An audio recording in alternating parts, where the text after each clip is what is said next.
Howard and Edith Wilson.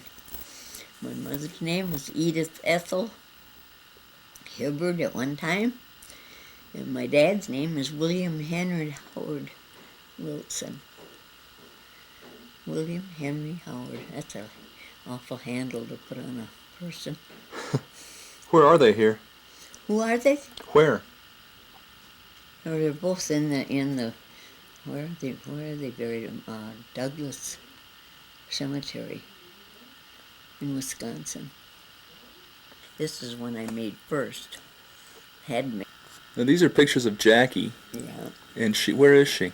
In Milwaukee. I think it was on 8th Street, I'm not sure.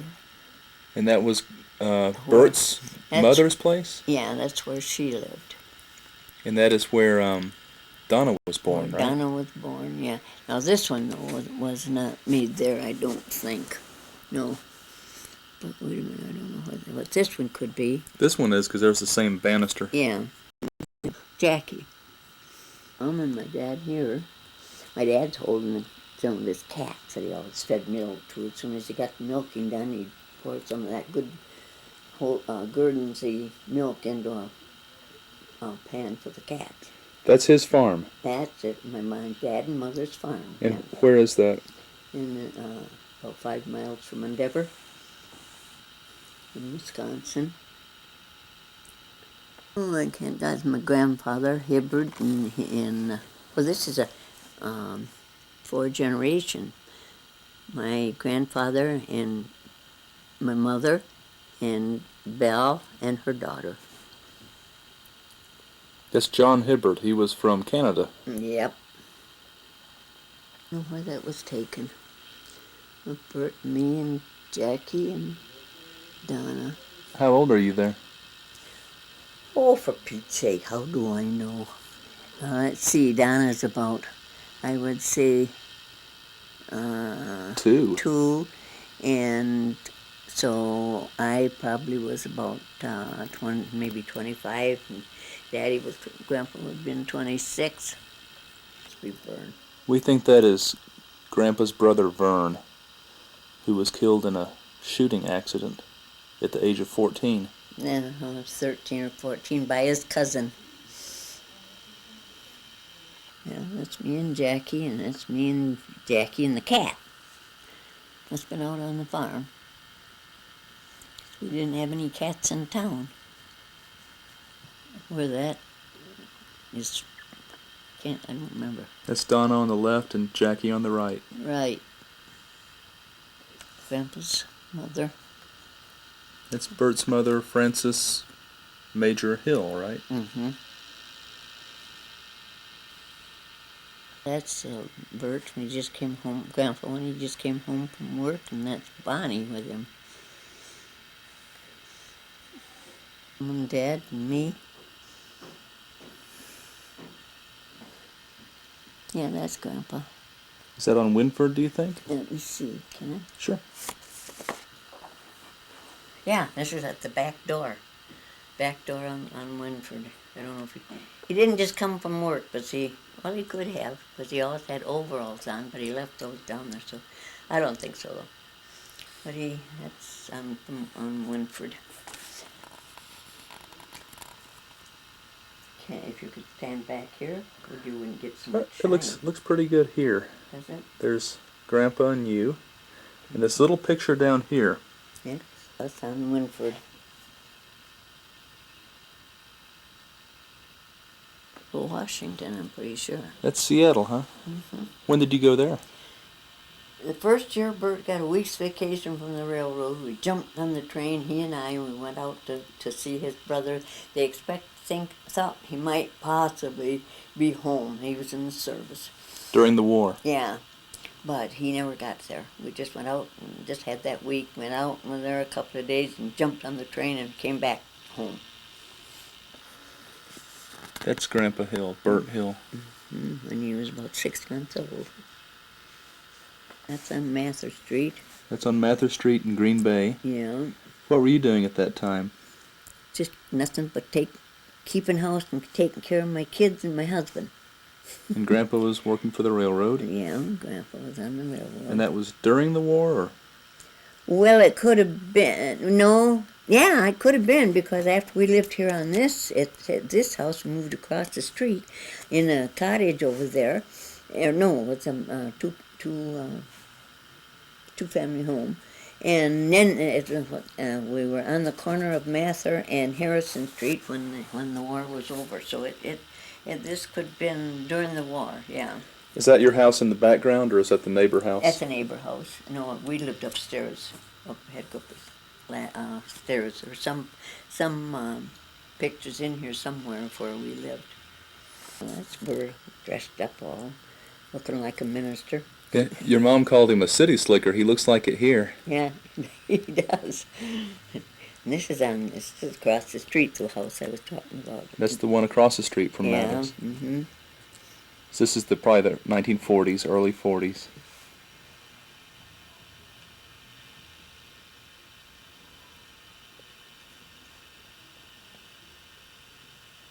That's me. Ferne Elizabeth Wilson Hill. I don't know if there's anything on that, written on there. But I guess I won't know either. Took the picture and then he gave it to us. It's a neighbor's house on Winford. Mm-hmm. It's on Winford, and that was their neighbors. Well, I don't know where he is, but Eva's over there. He must have been taking the picture. Oh, what are y'all doing? Just having a little get-together? Just visit, yeah, we were friends. Joe worked on the railroad, so we got acquainted through that way, you know. That's Eddie Golder, and he's passed away now. He's gone too. When Bert had that truck accident in '62, and when Eddie got off the train, they told him he just about passed out, and he started crying, and he was really feeling real bad. Eddie felt bad about it? Mm-hmm. Yeah, he's real upset over it. That's our trailer up in the lot 14. By the Embarrassed River. Mm-hmm. Taken. In 75, no, you retired in 75, but I don't know. That must have been just about that time. Husband, George and Doris and Nathan and Belle. Is that Doris on the left? That's Doris on the left, and she's going to be 91 or 92. And Belle's in the middle. Belle's in the middle, yeah. Jackie, Bud, their cousin, and Donna. Donna's in the front. Mm-hmm. Well, Black Beauty, I think that was Belle's pony. She was Shetland. That's Donna. I couldn't swear to it. I guess the girls say that's Donna. There's another picture in the other room that has her name on the back, so. Okay, that must be Donna then. Donna? It's Donna again, and Mm-hmm. Now who's this over here? That's Grandma Hill with Jim, one of Jim's kids out in Seattle. He's waiting for Jim to come home. So Grandma Hill, who's Frances Hill, went out to Seattle for a month waiting for Jim to come home. Yeah, at least a month waiting for Jim, but he never got there. That's Grandpa with Beulah, right? Mm-hmm. Jackie's picture. This is Jackie's class, and there's Jackie in the back there. Yeah. One next to the alley there. Yeah. You and I went into this house in '97. Went into the kitchen, didn't we? Mm-hmm. And which house is which street? Right by that's the flat. We had a family above us. We were on the first floor, and then we moved next door on the cottage. And this looks like the same place. Well, yeah, because the girls have got the same dresses on. They're the same age, so it must be the same. And that too? Yeah, that one too. That's the front door. Oh, those people were playing croquet when we went there, weren't they? Yeah. Or something in the front yard. Something in the front yard on Mather Street. And there's the staircase up to your place? That wasn't that. Yeah, that was up to our flat. And what about that car? I don't know if that's Nathan's car. We didn't have a car when we lived there. But I don't know if Nathan ever had a car like that. But I don't know how they would have gotten up. You see, this is Belle. And she's pregnant for Karen, her first one, and Jackie and Donna. And they that's came up to visit. Beatty, the dog, Beatty there? Nope, that's Bonnie. Bonnie. Yeah, we didn't have Beatty till we got on Winford. That was supposed to be my dog, and that's Jackie and Donna with, I don't even know. Dad and my mother, my brother-in-law, married to my sister Doris, and that's me. And this is Jackie and Donna in I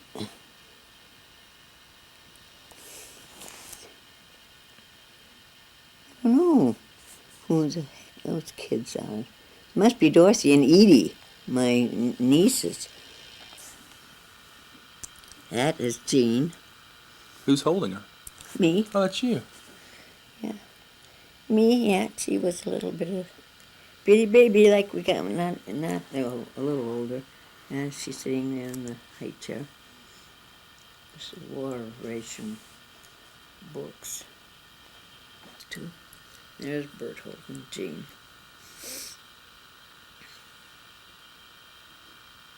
When she was born, she had big knot on her head like a neighbor did from the forceps that they had to use, but it Flattened out. yeah, it just whatever it was just went through the body.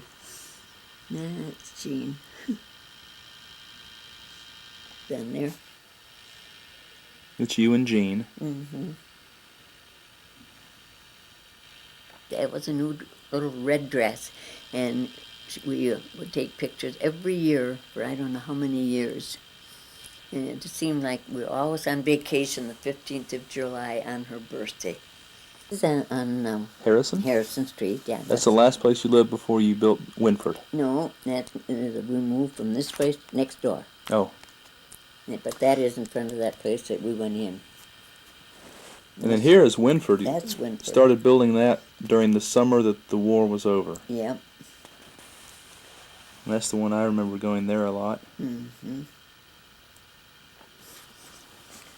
And this is Winford. Her dad went to church, and she could see him coming. He had to walk down, a block and a half, about 2 blocks, to church. And he went to church by himself for a long time. She could see him coming way down the road, so she's pointing at him. The Sunday school in an Endeavor. And then in the afternoon, my grandpa and grandma went to Douglas to church, and I had to go with them. Then when we got home, I had sat down across this road. They lived just across the road from us. I had to sit down there with them on the porch, on the screened-in porch, while all the other kids could roller skate and push their dog buggies up and down the sidewalk and everything, and I couldn't do that. It was Sunday. I couldn't do those things. Oh. And I think I just got so sick and tired of going to church that I never wanted to go again. Yeah. Now, well, for I don't know how many years, you get up in the morning, Sunday morning, and you don't even think about it. You just get dressed and go. Yeah. Now here's Winford. That's Jim. Yeah. Looks like he's back from the war. Yeah, and his mother, Bernice, and Jackie, me, and Jean and Donna. And there again, too. Mm-hmm. And Grandpa didn't go to the war. They said they needed him for the railroad. Yeah. So who was so strict in your family? Was it your dad or your mom who was so strict about the church stuff? Neither one hardly went to church. It was Grandpa and Grandma. Oh, it was their parents. My mother's parents, yeah. It's you and Jean, huh? Mm-hmm. That's the back of Winford. Yep. Not at all. There it is. Winford Avenue. Now, is that somebody's farm that you know? I think that was our garden. That's the neighbor behind us. And this was our garden in the backyard on Winford there. Now I know. I couldn't think for a long time what that was. Garden in the backyard, and I'd forgotten all about it. And then we had a lot of, these are tomatoes, though. Occasion when the garden was ready.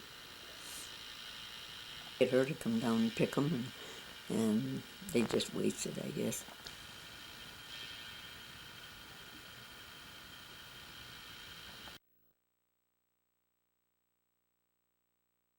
highlight is I usually wear slacks. Yeah? Now I got a skirt on it. What's the difference?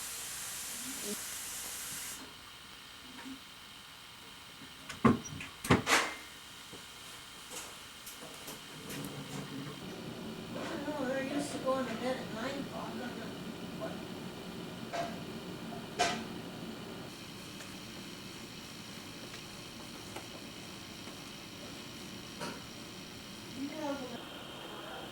Back in that chair. Rock.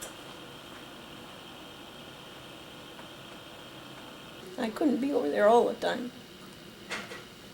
You were an only child? Mm-hmm. You grew up on a farm?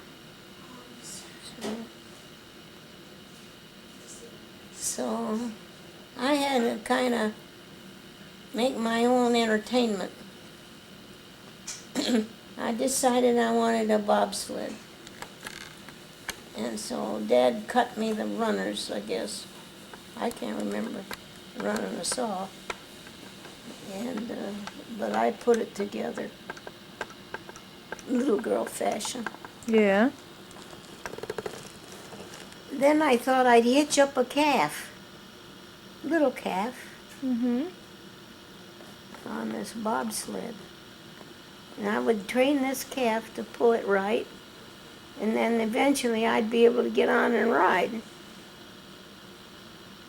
Well, one dash around the yard, we had a big yard, and the bobsled came apart, and the calf was scared to death. And that ended that venture.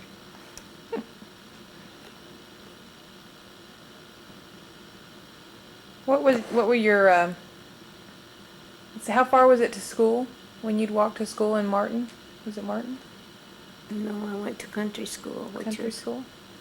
the name of it. If you can imagine a one-room school, you've probably seen pictures of them, or maybe you've driven by one. Mm-hmm. It had a coat cupboard in the front, and then you step down a step over to the side, and there was an ordinary pump. Well, water pump. That's where we got our water. And a cup hanging there, you know, a tin cup. We wanted to drink. We went out there. We asked the teacher to leave the room and go out there and pump ourselves a drink. What would you do in the winter when it was so cold? Well, finally, now this is when they had a pot-bellied stove in the middle of the schoolroom with a long chimney pipe that went clear over to this end of the building, you know, and then up. And the teacher had to build a fire and keep it going in there to keep the children warm. But finally they modernized it to the point where it had a furnace. They didn't know where to put it, but in the back of that one-room school. There was no basement or anything at the school, or upstairs. Mm-hmm. And this furnace was sort of open at the top. And the teacher got a great big dripping pan. And about a half hour before lunchtime, he would fill this pan up with water and set it, or maybe set it in there earlier. But at that time, we could put our jar of cocoa we brought from home, usually a pint, glass jar, in a pan of water. And there was probably, an inch and a half of water in the pan. It was a great big pan, flat pan. And it set in there. And so when we always brought something to put in this pan, and we'd put it in there, and so when we'd eat our lunch, we had hot chocolate to drink. That's Cocoa, nice. whatever. And then we used to hang, like if you wanted to draw cardinals,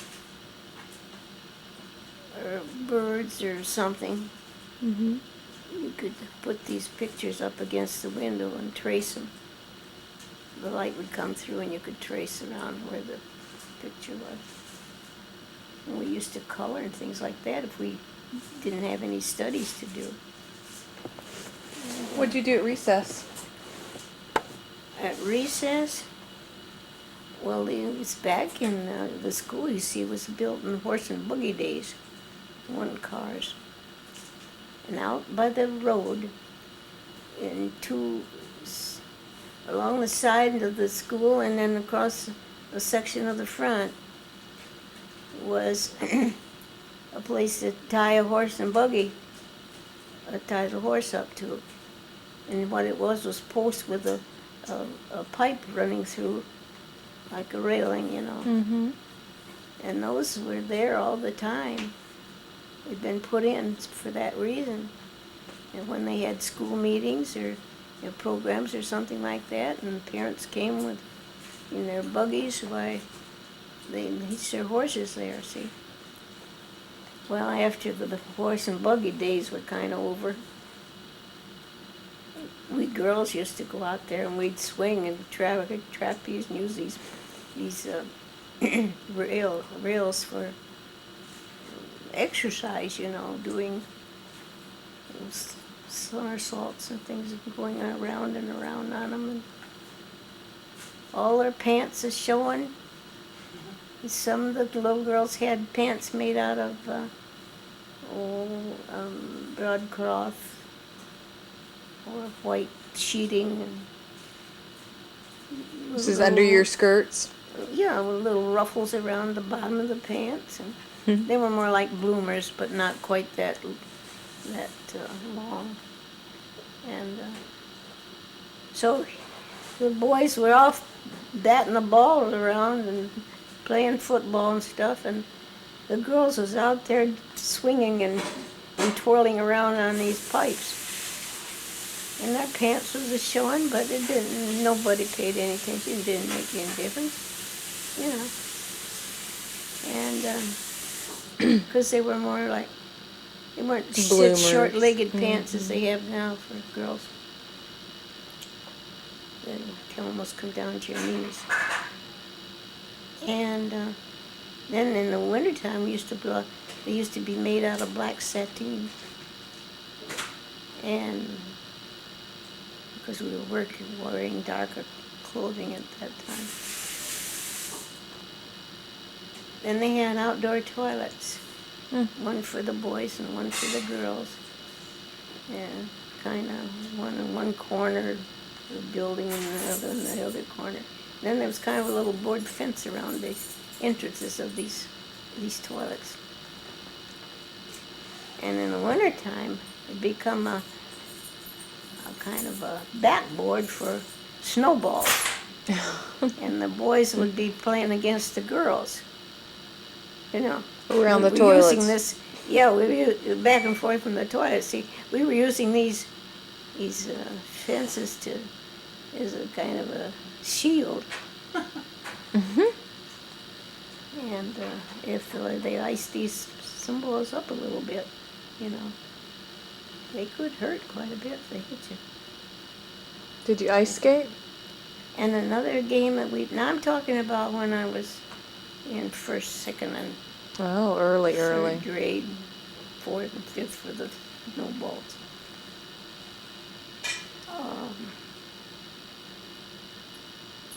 We used to have games we played, like flower basket or fruit. How do you play fruit? Well, a bunch of them rode up against the back of the school building, and somebody went along and whispered in their ear if they was apples, pears, plums, or peaches, or what they were. And then somebody stood out in front of the group and were to guess.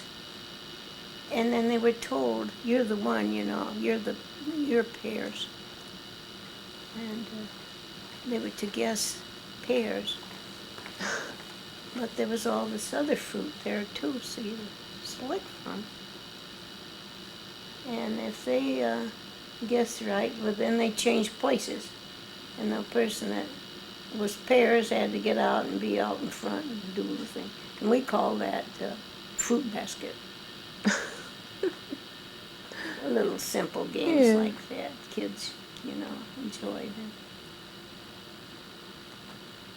Then when I went to high school, of course, I was 13. My father got me a driver's license, and I drove the car to school and picked up a couple of students on the way.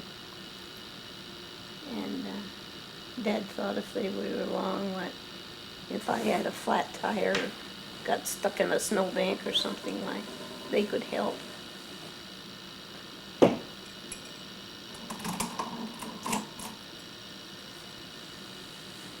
And That's actually pretty good. then we played ball, too. You know, they had a little ball diamond out in the yard. In the wintertime, we could go over to the lake. It wasn't too far. Pratt Lake, it was called. And if it was ice on the lake and it was good skating, we could go over there and skate. So we'd take our skates to school with us, and then on our noon hour. Mm-hmm. And you can imagine how quickly we ate. So we could get over there to skate. And then the teacher, and of course the school had a belfry out front, and a bell, a regular old school bell.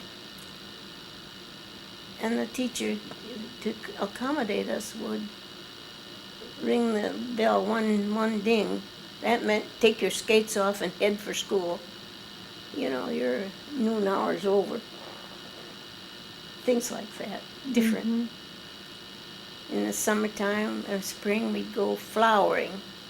We could go over there at the lake, and there were a lot of old wildflowers, violets, and jacks in the pulpit. And, you know what those are? Mm-hmm. I've seen those. I don't know that I don't remember seeing them. But I've seen it, in person, but I've seen them in pictures. They're shaped kind of like a bell with a little, and what do I want to call it? Is it stamen? Mm. Yeah, I think The so. center of a flower Yeah. would be sticking up there. And we could get cowslips and violets and, trying to think, jacks in the pulpit. Mm-hmm. Pulpit. And sometimes kind of a flower that looked kind of like a lily. I forget what those were called. It was one called jonquil. That sounds right. Yep. Did you ever go to any dances in high school? Well, we had dances at school. Square dances. Because most of the kids knew how to square dance because that was popular with their parents. Mm-hmm. And during noon hour, after we'd ate our lunch, we could go up front, and some of the children knew how to call for square dancers. And we'd square dance to, one girl could chord on the organ, make a little music, That was what we do at noon sometimes. See, nobody went home for lunch. They lived too far. Mm-hmm. I carried lunch in a lunch pail. Did you have any boyfriends in high school? Oh, I used to have boys who slip notes, You can imagine what they said. We'd just tear them up. When was your first steady boyfriend? I never had a steady boyfriend. Just a lot of wannabes, huh? A lot of notes from. I receive notes. They'd slip a note under your desk. In those days, it wasn't single desk like they have now, but double desks. Mm-hmm. And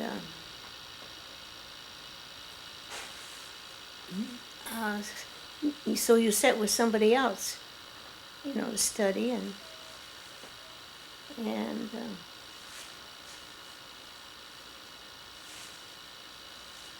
I think during seventh and eighth grade,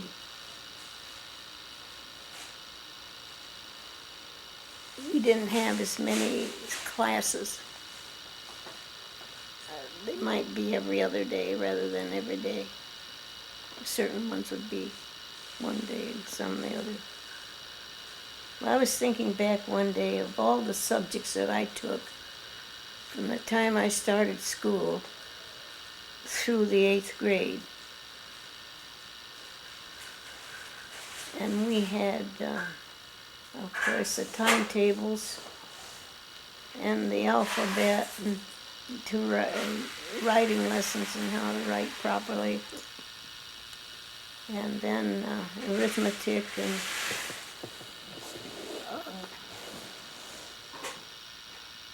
the classes there wouldn't be in a country school, there wouldn't be more than maybe 7, 8, 9 children in a class.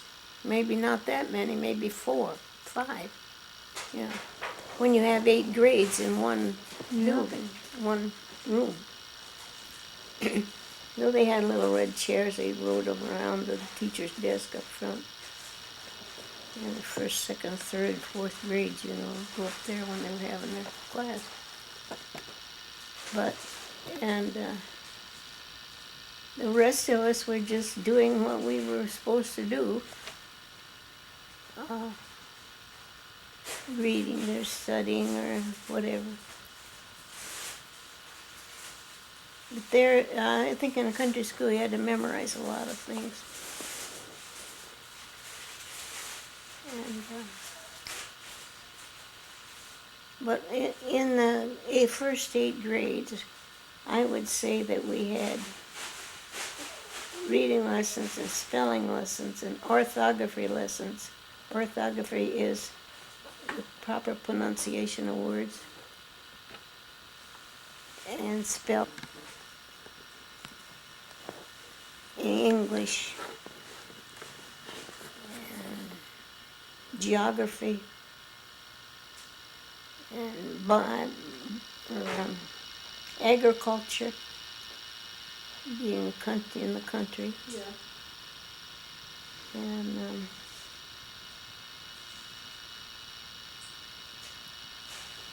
English, Mm-hmm. and enunciation and all that. So what year did And the you? topics would have been before I got through, by the time I got through the 8 grades, we had math and spelling and geography, history, agriculture. And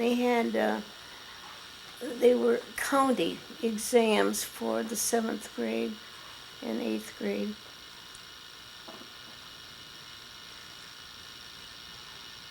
We had some art, not a lot. The 8th grade was the highest grade in the school, right? Huh? 8th grade was the highest grade in the school? That was a country school, yeah. And if you got through those, through the country school and passed those county exams, then you could go to high school. Well, I was through by the time I was 13. And to go 5-6 miles to school, we had to have a car. But my dad had gotten a car when I was 10. But he taught me how to drive it, and he got a permit for me to drive to school when I was 13. And that was it. Was that in Martin? Yeah, and I picked up a couple of people on the way to school and took them. And they were boys, and Dad thought if the snow was deep and we had to be shoveled out and get stuck, why the boys would be able to help, or they, in case of a tire change. So they rode for free. And I picked them up when I went by their houses. See? Mm-hmm. And in Martin, there was a drugstore and a library and a bank and some doctor's offices. 2 doctors we had. And a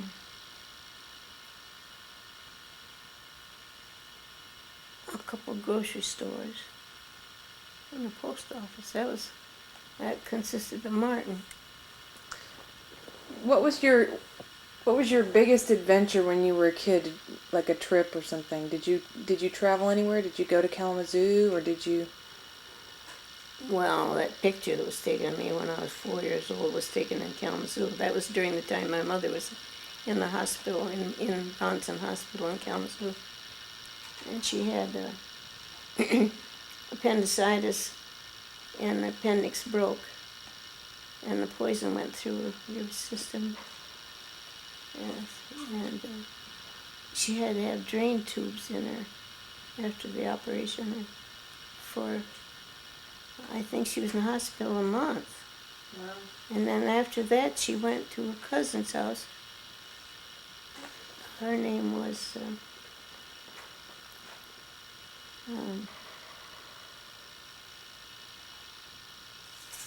Marjorie Whitmore. And stayed with her for a while to recuperate. Then after the operation, the doctor said to my father, he said, due to that, he said, she won't be able to have any more children. Mm.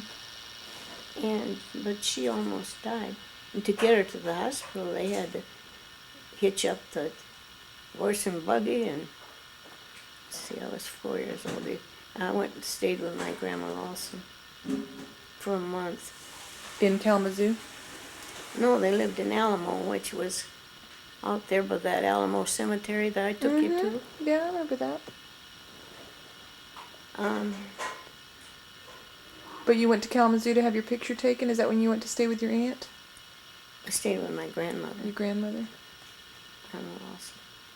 And she, later in life, when I was probably 10 years old, she had a massive stroke. And her whole right side of her body was paralyzed completely. Hmm. And she never got over it. And so she was in a wheelchair. And my mother's sister, who wasn't married at the time, she was divorced. She quit her job and went and stayed with Grandma and took care of her like a nurse would. What kind of person before the stroke? What kind of a person was she? Your grandma Emma Ralston? Oh, very nice. Very, I wouldn't say religious, but very conscious of what's right and wrong. And when they lived in Mansalona, and that would be up until my mother, graduated from high school, and she studied during the summer, and she passed the teacher's exam without having to go on to a further education. But Aunt Mabel, her sister, did have to go to normal school for a year, I think, or so. Mm-hmm. And so my mother got a job teaching up around there in a country school. What color were your grandmother's eyes? Were they light colored, or do you remember? I think my grandma's eyes were blue. And I think that Grandpa Rawson's eyes were brown. Mm-hmm. He had brown curly hair. He was, well, when Aunt Mabel died, I went through some of the books that she had, and there was one that was his, and it was an arithmetic book. And in it, it had everything. It had algebra and geometry and surveying. So I should smart. have kept that book. Morris was kind of apt to gather up things and sell them in his garage sale. What was his name? Your grandpa? Grandpa Rawson, Okay. His first name was. his first name was Channing Oh, that was Channing. Edward. That's right. And then they,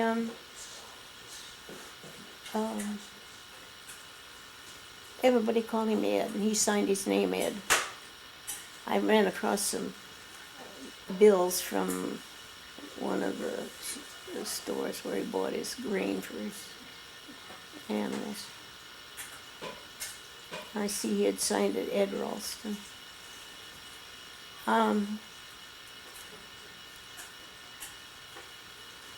He was good looking. He played the violin by note. He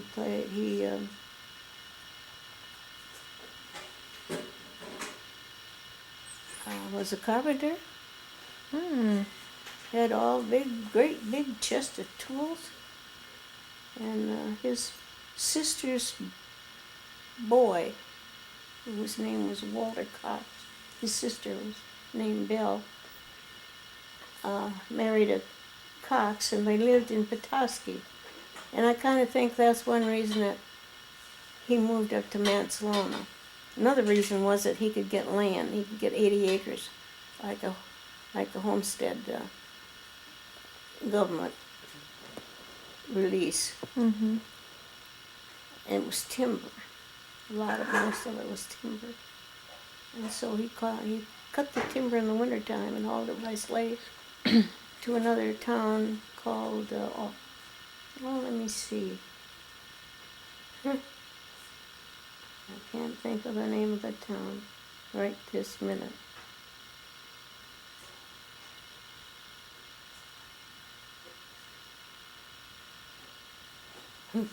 That's okay. By sleigh. It was like 4 or 5 miles. And so he would haul these logs, and then they were processed. I guess this town was called Antrim. In big kilns. They looked like brick beehives, half as big as this room. And this wood was put in there, and it became charcoal as a result. And a lot of people liked to burn it because it didn't smoke up their houses.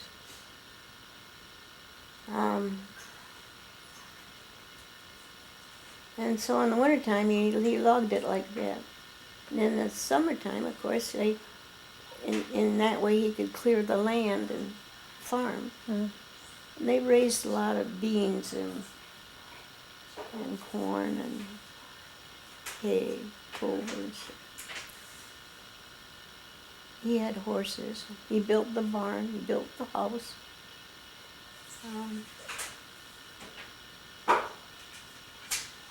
This is Grandpa Rawson now. This isn't Right. my father's book.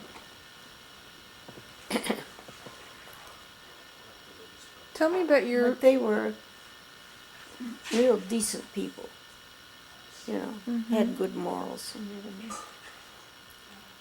But when I looked at that arithmetic book, I thought, my gosh, he almost had a high school education right there in that one book, as far as math and everything. What about your other grandparents? Hmm? Your other set of grandparents? My grandpa parties. Mm-hmm.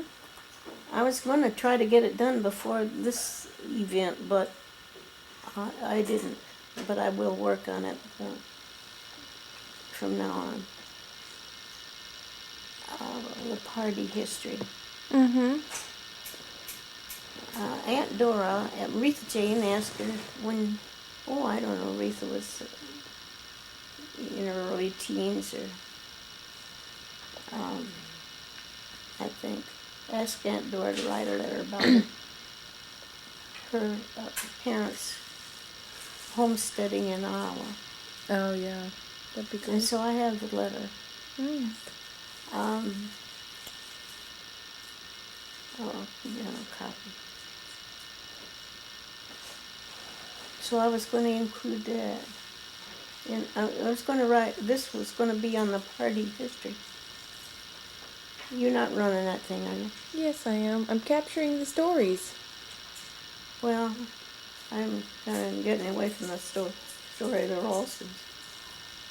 Well, I want to hear about your parents too, and I want to hear about how you met Grandpa. And we have about 26 minutes of tape, so I just want to make sure we have time to talk about all that. Oh, I met Morris, you mean? Yeah. Oh. Well, I went, after high school, I went to beauty school in Fort Wayne. Now that's quite a full day's drive down there almost. And I had been given the sheep when I was 10 years old, a lamb. And she had lambs. First batch was twins. They had lambs and all. And so Dad let me have all this lamb money. So I had some money to go to school when I went down there. And that took a year. I had a good education in beauty culture, I think, because it was a well-run school. The teachers were very educated in what they were doing. And I had some fun down there. We dated. We didn't date. We just went as individuals to the Trier Ballroom on Saturday night, and there would be boys there from the junior college that was nearby, and then we could dance to the modern music of the day, and that was fun. Mm. And I worked for my room and board when I was down there, when I first went there. For the family that had a little boy, he was like 3 years old. And then they had a baby. And so my job was to iron and to be there when they went out. And to visit their friends or wherever they went on Saturday night, Friday night. Mm-hmm. And it cost me 10 cents to ride the streetcar down to the college, and 10 cents bag. And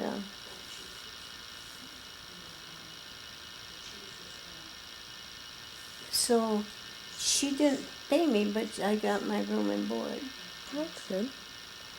for taking care of the baby when they were going out for the evenings. She had a sewing machine and she let me use it. I made a dress while I was down there. Green velvet. So I looked nice when I went to the dance. Didn't know much about dancing, but I learned. And the people that attended the college were high school grads. They were from all around. There were some from Kentucky and Ohio and Illinois and Fort Wayne is south in the direction of South Bend, only it's a little bit to the east. Over the border about, Michigan, Indiana border about 50 miles maybe. That was fun. There was about 80 some students taking the courses. And our instructors all wore white nursing outfits, even the cap. Only they didn't have the bands on like they did.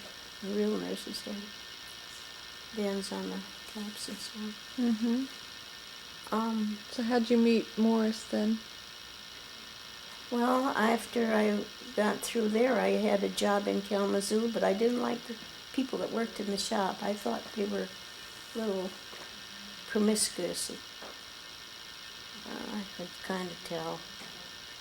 And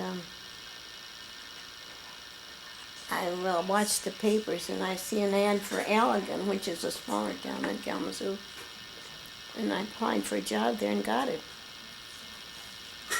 And that's when I got the Peggy name. This barber said I told him my name, you know. And he had a barber shop in the front and a beauty shop in the back. Just a one-chair beauty shop. And he said, well, you don't look like Mabel to me. He says, I got a daughter, Peggy. He says, you look more like Peggy. And that's what he wanted to call me. Well, I didn't particularly like the name Mabel anyway, so I said, well, that's all right. You know, I'm in town. Nobody knows me here. I met Oreen, who was my age. Oreen Merrill, her name was, and her father ran the cafeteria in Allegan. And most of the people ate there at noon. A lot of the lawyers and people in the courthouse and so on. This county seat. And I had fun there, you know. My first dating times. And so Lori and I, we double date a lot. And it was kind of fun. And of course the fairgrounds were in Allegan as well. And during fair time, there was some quite interesting people that came. And there was a bunch of cowboys that came. And I presume they were from the West somewhere. I forget now. And they were there all a little before fair time and all during the fair, because they rode fancy horseback riding at the fair. And we got to, they ate in her dad's restaurant. Well, I ate over there too at noon. And finally she arranged some dates with these guys. And so we went out to the fair, you know, and they took us out there when the fair was just opening. Mm-hmm. And they had to go out and practice on the racetrack. And so they invited us to come out and watch them. And then we did tricks like running a horse. While it's running, they swung off of the saddle and hit the dirt and then back onto the saddle. That type of, kind of an acrobatic type of entertainment. Of course, the fair was fun to go to because just to go out there for walk around, you know, and see what you could see.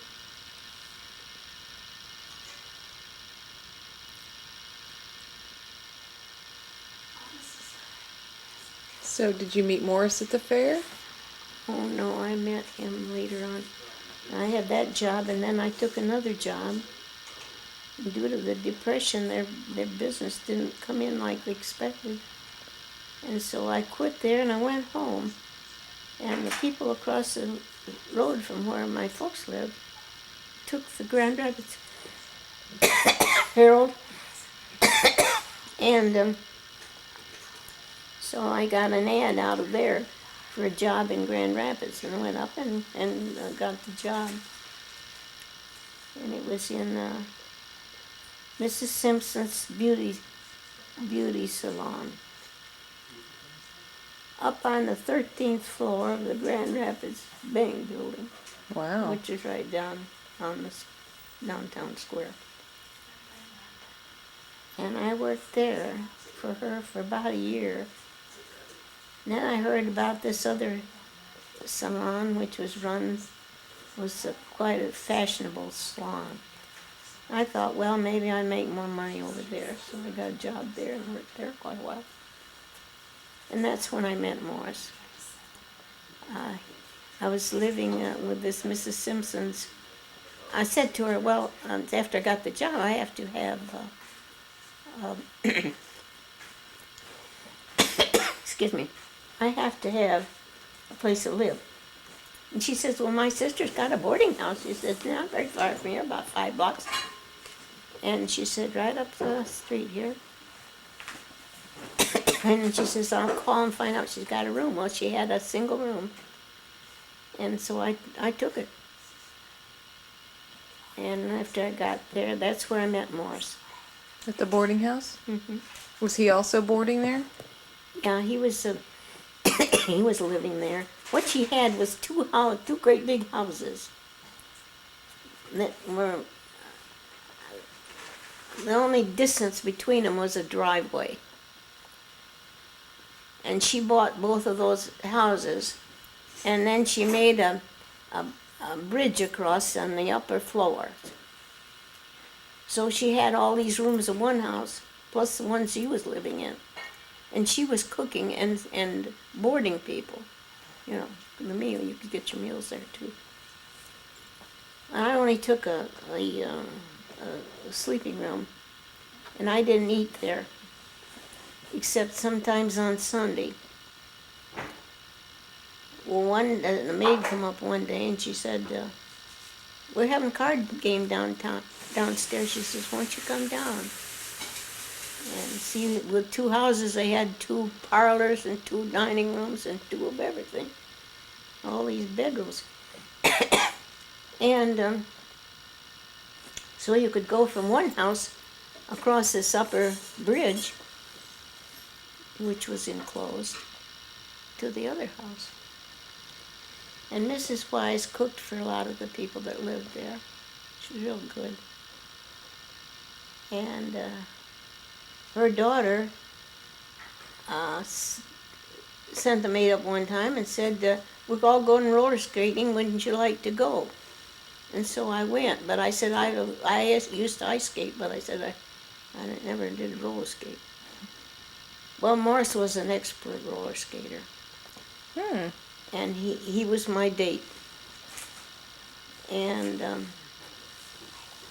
so we roller skated on the beginner rink. And then I had several other roller skating dates with him. Finally, I got so I could skate on the other rink. And it's a little different than ice skating. Mm-hmm. Quite a bit. Then it was at the time when they had speakeasies. Do you know what those are? During the Prohibition? That's when during Prohibition, they couldn't get drinks except to make their own home brew. Did you go to a speakeasy? Well, they didn't call them that. What did they call them? I've forgotten. Anyhow, they made home brew and people would go there. Mm-hmm. But it was against the law. And so they would pull all their window shades down and park the cars in the back of the house so they didn't show from the street if the police went by. And pull all the shades down in the houses. And they had what they call speakeasies. And these speakeasies flourished because it was at a time when during the Depression was starting, and there was no, people didn't have money to go to the regular movies and the regular dance pavilions and so on like that. But they could go to these speakeasies and some of them had, probably were dancing in the parlor but, you know, they didn't have furniture in there and stuff like that. And they had tables around. Did Morris? And the home brew it was beer, but it was Yeah. homemade beer. And so I had a few dates with that, going to places like that. Morris took you to the speakeasies? And so he didn't have a car, but he borrowed one from a friend or somebody out where he worked. At that time, he was working for Calvinator Corporation, and he was head of the loading department. When the refrigerators were finished there, they were shipped. And this was a smaller company. The biggest company was in Detroit. And he was in charge of shipping. Finally, during the Depression, it got so bad that they closed the whole place, everything down. So he was out of a job, like lots of other people who we knew. By that time, I'd gotten acquainted with some people, some other young people. So you kind of made your own entertainment. I can remember when in the wintertime and it was cold, when we didn't have any money, we couldn't go to the movie, even though they were 10 cents. We walked down the main street and the store windows were lit up, and just look in the windows. And when we got real cold, the courthouse was open until 11 o'clock or something like that. Not the offices, but just the entrance and the corridor, main corridor.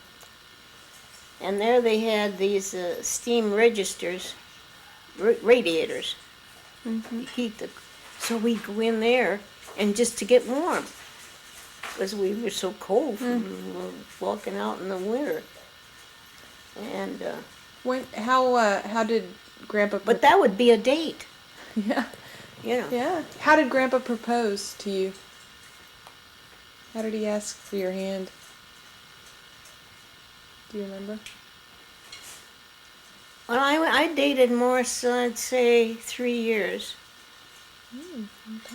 And he didn't have a job. Dad said, if you want to come out and stay out here during the summer and help me, you can.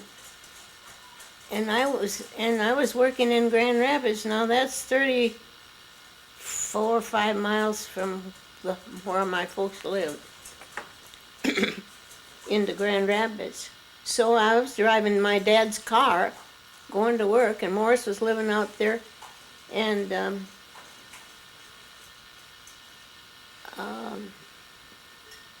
helping my father.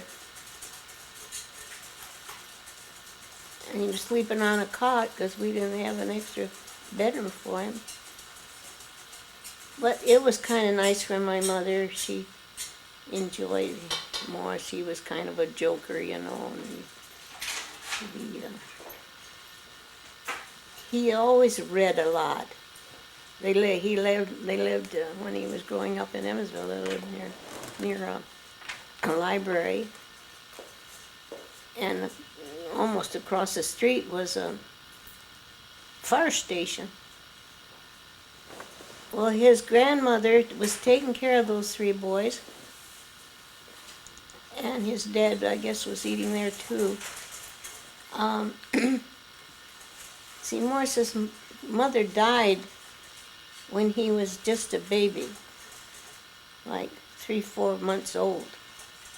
She got tuberculosis and died. And so he married some woman he dated prior. And Morris's grandmother, that would be his mother's mother. Her name was Mary Benton. And her sister went over there one day, and she'd put Morris out in the baby buggy out in the yard. He was then probably, I don't know, 3 months old or 4, whatever it was. And he was covered with flies. You know, oh, we can't have that, so they just wheeled him home. Yeah, and kept him from then on. Wow. And they got they had the other two boys, Ott and Sam. Yes. And there was about 4 years difference in the ages between the three boys, each one. So Ott was Four, his about half 4 brother. years, I mean. No. And so when Sam was as early as he could, and he might have been around 16 or so, he volunteered for the Navy. And he was chosen, and that's the last Morris saw of his brother Sam. He said, wouldn't you think Sam would have sent me his little brother a postal card or something, but he never did. So Morris was down on Sam. But of course, Ott was a different story. And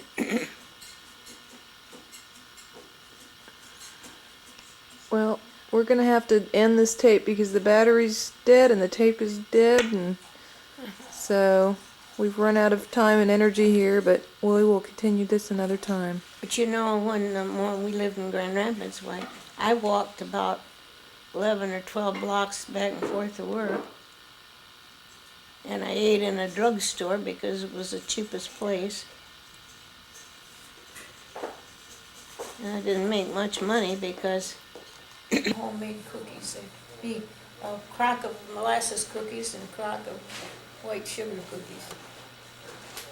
Sometimes with big flat raisins in the tops of them. Those old-fashioned raisins that used to be big. Yeah. Like a 25-cent piece in size. And what are you doing? I'm recording you again like I did last time. I'm getting some of these stories for great grandkids and their kids, and Well, I don't know if they'd be that interested. oh, I think they would. Well, Grandpa was all right then when this happened. But some years later, he was getting some straw from a straw stack that was in the back of the barn where the cattle collected when they were going to be driven into the barn to be milked. And a dumb bull attacked him, almost killed him, and he got to the straw stack where there was it's like a pitchfork, only it has curved tines, you know, for dragging the straw out of the top of the straw stack down on the ground so you could dig it in the bed the cattle down there. And he finally got a fork that was in this haystack, or this straw stack, and he hit this bull with it, and the bull went off somewhere else, and he crept or got, I guess he had to creep it to get, So he's bleeding, and oh yeah, his back was broken. this is your grandfather. Yeah, Oh my my mother's gosh. father. And Channing Edward Ralston. Channing Edward Ralston. He had probably the equivalent of an 8th grade education, So he's crawling. but I saw his arithmetic book. I should have kept it, but it went in the garage sale long before we had the final garage sale. Morris would gather up stuff. One day I went out there and he had some of the kids' dolls. He was going to, you know, all the stuff he could advertise in the paper, he'd get a better crowd coming to his garage sale. If he said toys, you know. Well, good thing Aretha's doll was left dusty in the corner, right? Yeah, didn't. Anyhow, So is there more to the story? Where he fought off a bull and then he's Joyce creeps? has my doll, which had blue eyes and black, almost black hair, Mm-hmm. a china head, and this cloth What was her body. name? Anyhow, Grandpa crept to the house, and in those Alice? days, Was the dolls? The doctors, the country doctors out of Plainville or Otsego there somewhere, they didn't know how to treat people like, what to do. They didn't have the surgical doctors and people like that in those days, I don't think. And so after that, he finally got to where he could walk, but he Wow. walked, he was crippled. He walked with it from his waist, his whole body was forward. Wow. But he tried to do the chores at the barn, and How old was he when that would have happened? I'm not sure. I mean, was he in his 40s or 50s? No, I think he would have been in his 65 maybe, Okay, or so- some age like that. And so he was crippled from then on. So his brother William Ralston, came and kind of stayed there and did most of the chores and worked the fields and whatever. It was an 80-acre farm with the woods in the back, and I can remember Uncle walking back the lane with Uncle Frank. That would have been Grandma's brother, who would come sometimes and do little carpenter odd jobs around. Walking back there, and I was probably maybe 10, 11 years old when and we were going toward the woods, I guess, to drag the cattle up. He said, he said that this farm is kind of unusual in that it has every kind of a tree that ever grew in Michigan Huh. in it. Where was that, Mom? Uncle Frank said, yeah, it was Uncle Frank. That would have been Grandma's brother. See, she had Henry. He lived on Academy Street in Kalamazoo. And he had one daughter, Evelyn, and she taught school in the Kalamazoo school system. And his brother Frank had one daughter called Ellen, and she was a librarian at Western Michigan University. And she is the one who went to Scotland to look up the ancestors. Mm-hmm. And, What was her name? Helen? Helen was her name? her name was, don't ask me now. Dorothy. Dorothy Johnson, who married Lander.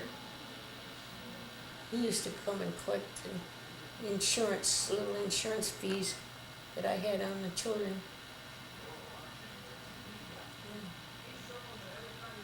Joyce and Annie used theirs for college. Aretha recently got hers.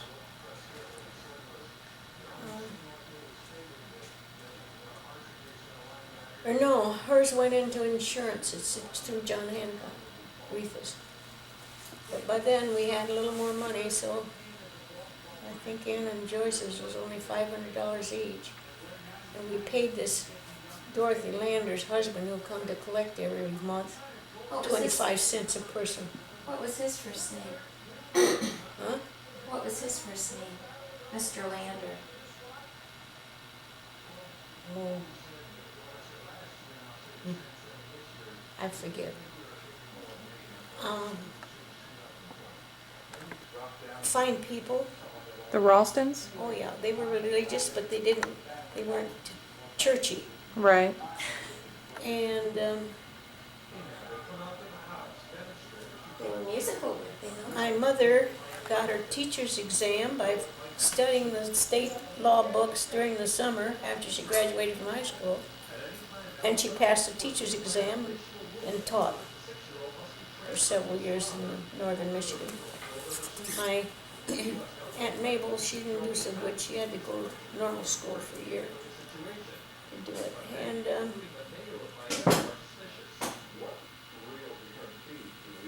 it's just a shame that my mother had her problem mentally later on.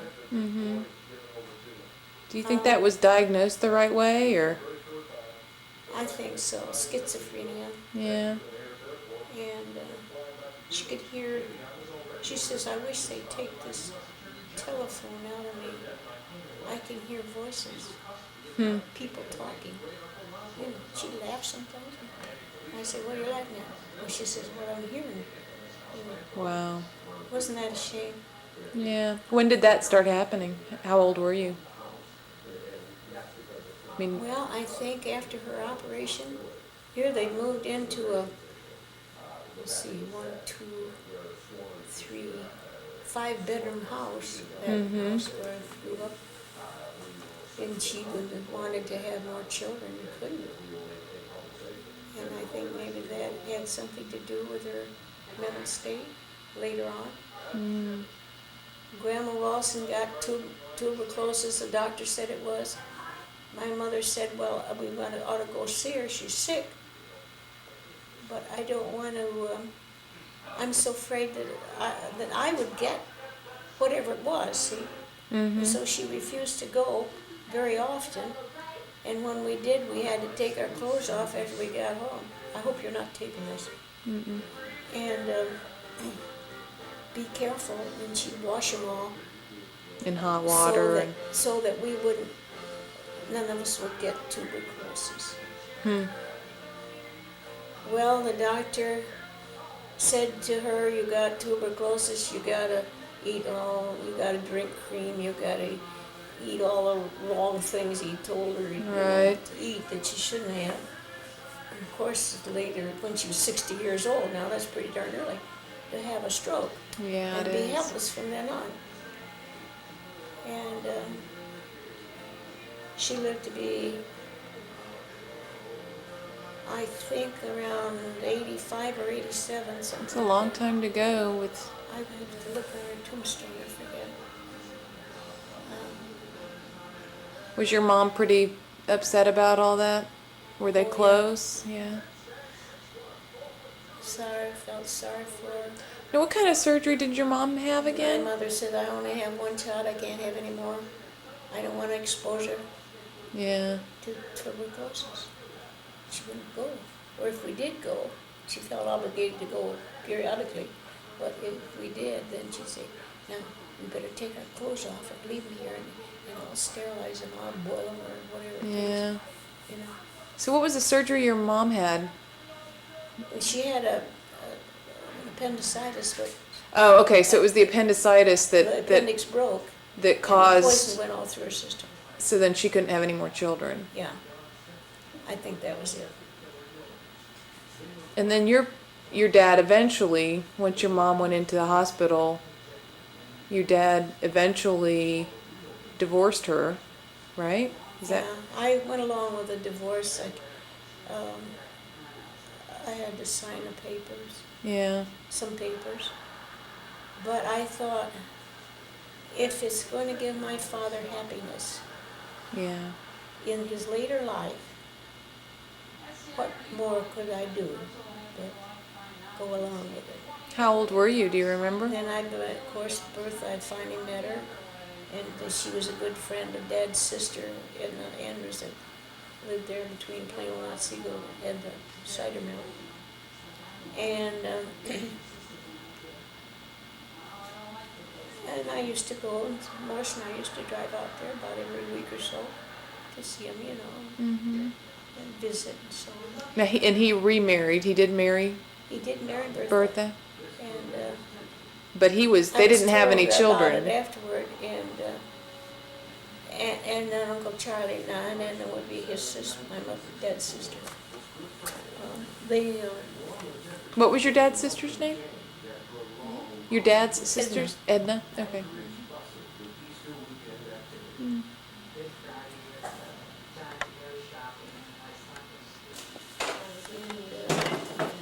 playing with the neighbor children and so on. Mm-hmm.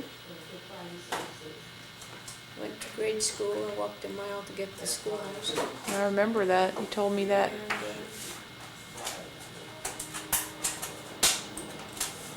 it was a whole stack of books in the middle of the kitchen. Yeah.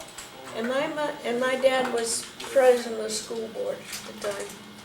Your father was? Yeah, for Very several interesting. years. And And wasn't your mother the valedictorian in her class? Mom?